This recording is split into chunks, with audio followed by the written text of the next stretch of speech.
Hey, it's Flippin' Eric here. Today, we're cleaning out a storage shed. Not much we can sell, a lot of it's trash.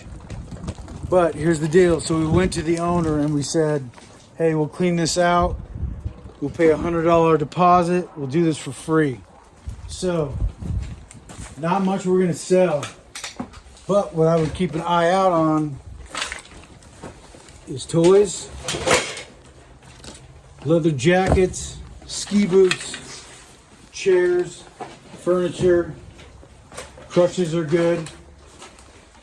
The rest is going to the dump. It's all free. So hit up your local storage shed people and say, hey, if they're abandoned, we'll take it. It's all free. You get your money back. That's what's up. So Flippin' Eric here. Take care, stay safe, everybody.